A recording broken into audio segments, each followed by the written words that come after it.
ಹಳ್ಳಿ ದಾರಿ ಬದಿಯೊಂದರಲ್ಲಿ ಒಂದು ಮೇಕೆ ಹಸಿವಾಗಿ ಮೇಯುತ್ತಿತ್ತು. ಅದಕ್ಕೆ ನೀರು, ಮೇವು ಇತ್ಯಾದಿ ಎಲ್ಲವೂ ಲಭ್ಯವಿತ್ತು. ಆದರೆ ಅದು ಸದಾ ನಿರಾಸೆಯಲ್ಲಿತ್ತು.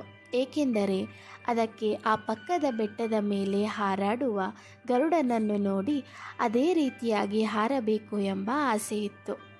ಒಮ್ಮೆ ಮೇಕೆಯ ಗರುಡನ ಬಳಿಗೆ ಹೋಗಿ, ನಾನೂ ಸಹ ನಿನ್ನಂತೆ ಹಾರ ಬಯಸುತ್ತೇನೆ, ದಯವಿಟ್ಟು ನನಗೂ ಸಹಾಯ ಮಾಡು ಎಂದಿತು. ಗರುಡನು ನಗುತ್ತಾ ಹೇಳಿತು, ನೀನು ಮೇಕೆ, ಹಾರಲು ಸಾಧ್ಯವಿಲ್ಲ. ಆದರೆ ಮೇಕೆ ನಿರಾಸೆಗೊಂಡರೂ ನಿರ್ಧಾರ ಬದಲಿಸದೆ ಪ್ರತಿದಿನ ತನ್ನ ಪ್ರಯತ್ನ ಮುಂದುವರೆಸಿತು. ಅದರ ಹಾರಾಟವನ್ನು ನೆರೆಹೊರೆಯ ಮೇಕೆಗಳು ಮತ್ತು ಇತರ ಪ್ರಾಣಿಗಳು ನೋಡಿ ಹಾಸ್ಯ ಮಾಡತೊಡಗಿದವು. ಆದರೆ ಅದು ಯಾರನ್ನೂ ಪರಿಗಣಿಸದೆ ಹಾರಲು ತಯಾರಿ ಮುಂದುವರಿಸಿಕೊಂಡಿತು. ದಿನಗಳು ಕಳೆದಂತೆ ಅದು ತನ್ನ ಪಾದಗಳನ್ನು ಶಕ್ತಿಯಾಗಿ ಮಾಡಿಕೊಂಡಿತು, ತೊಡೆಯ ಸ್ನಾಯುಗಳನ್ನು ಬಲಪಡಿಸಿಕೊಂಡಿತು.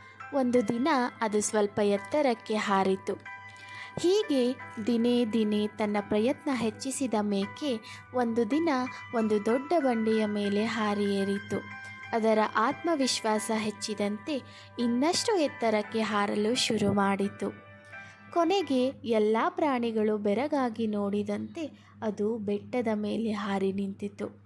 ಈಗ ಆ ಮೇಕೆ ಬೇರೆಯವರಿಗೆ ಪ್ರೇರಣೆಯಾಗಿದೆ. ಅದರ ನಂಬಿಕೆ, ಪ್ರಯತ್ನ ಹಾಗೂ ಅಸಾಧ್ಯವಾದ ಭಾವನೆಯೇ ಅದನ್ನು ಅನಂತ ಮಟ್ಟಿಗೆ ಬೆಳೆಯುವಂತೆ ಮಾಡಿತು. ಇದರಿಂದ ನಮ್ಮ ಸಾಮರ್ಥ್ಯ ನಮ್ಮ ಶ್ರಮದಲ್ಲಿದೆ. ಇತರರು ಏನಾದರೂ ಹೇಳಲಿ, ನಾವು ನಮ್ಮ ಹಾದಿಯಲ್ಲೇ ಮುಂದುವರಿಯಬೇಕು. ಯಶಸ್ಸು ನಮ್ಮ ಕಠಿಣ ಶ್ರಮದ ಫಲ.